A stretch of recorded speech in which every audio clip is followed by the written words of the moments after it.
Hello everyone, I am Dr. A. Kaviyarasi from Department of Physics, Dr. MGR Educational and Research Institute, Chennai. Today, we are going to see a topic, Newton's ring.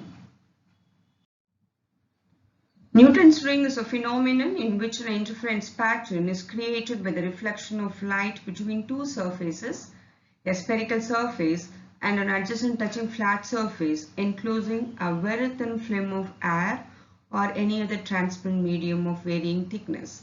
Such fringes were first obtained by Newton and are known as Newton's ring. So here these circular fringes can be produced by enclosing a very thin film of air or any other medium between a plain glass plate and a convex lens of having large radius of curvature like this. So over here at this contact point, the thickness is 0 and it is increasing when we move gradually from this contact point to the edge. So this is the edge point where it has a maximum thickness. So here this is an experimental setup to obtain Newton's ring through which we can determine the radius of curvature of the lower surface of this convex lens. For that, consider a plano-convex lens AOB of large radius of curvature and which is placed over an optically plane glass plate MON. So here in between this lower surface of this plano-convex lens AOB and a top surface MON of a plain glass plate, an air film is enclosed. Over this portion, an air film is developed on either side of this surrounding of this point, contact point O. And this can be easily seen that it is of varying thickness from the contact point O to, if you proceed from O to AM or BN. So the thickness of the air film will be 0 at this point of contact O, and the point at which the thickness of the air film is the same will lie along the circles with O as center. Therefore, the fringes obtained are circular in shape.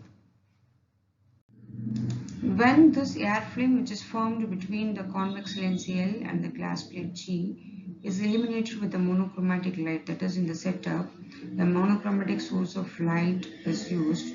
The light emerging out of the source is converged with the help of this converging lens L1, and the converged beam of light is allowed to incident over a plain glass plate G2, which is inclined at an angle of 45 degrees. So the light rays reflected from this plain glass plate G2 is normally incident over a lens L. So part of this ray will be reflected back from the top surface of this lens, that is AB, and part will be traveling down towards the plain glass plate G, and that also will be reflected back from the top surface MON of this plain glass plate G. So these two rays, the light ray reflected from the lens AB and the light ray reflected from the top surface of the glass plate MN, will superimpose on each other and thereby producing interference pattern. So that will be observed through this microscope. So hence there will be an interference between the two rays, one reflected from A, another one reflected from M. Now since the refractive index of this medium, this air medium, is 1 and the ray is incident normally over the surface of this lens and the glass plate, as well there is no refraction, that is angle of refraction R is 0. So hence we can write the path difference between the two rays, that is 2 mu t cos R is equal to 2t.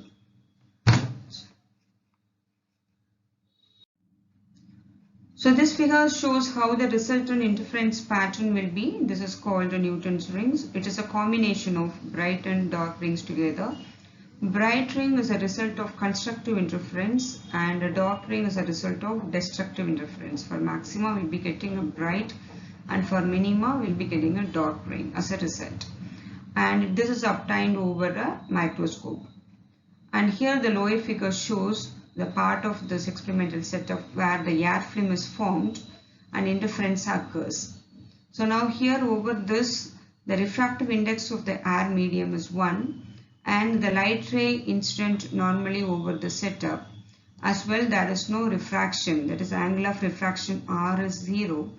The path difference between the two light rays which superimpose on each other and causes interference pattern, that is 2 mu t cos r will become 2t.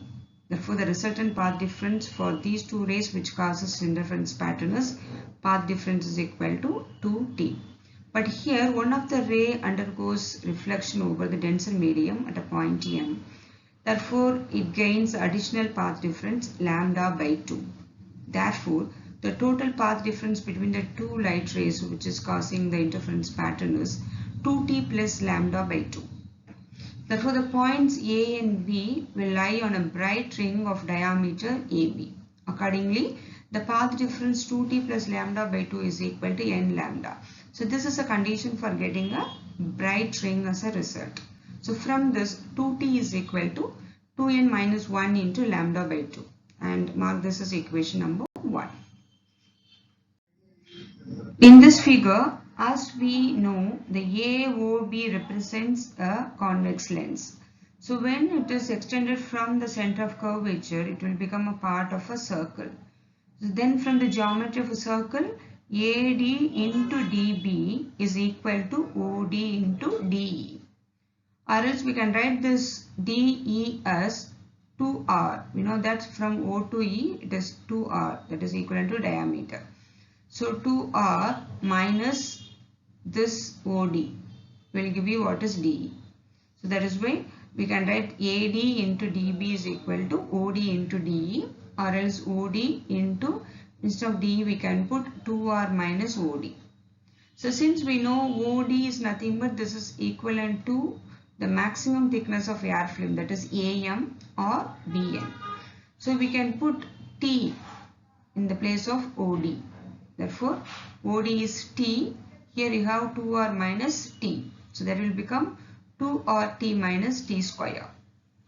As compared to this value of 2RT, T square is very small. Since T is very small compared to 2RT, we can neglect this T square. Therefore, AD into DB is equal to 2RT. So mark the result as equation number 2.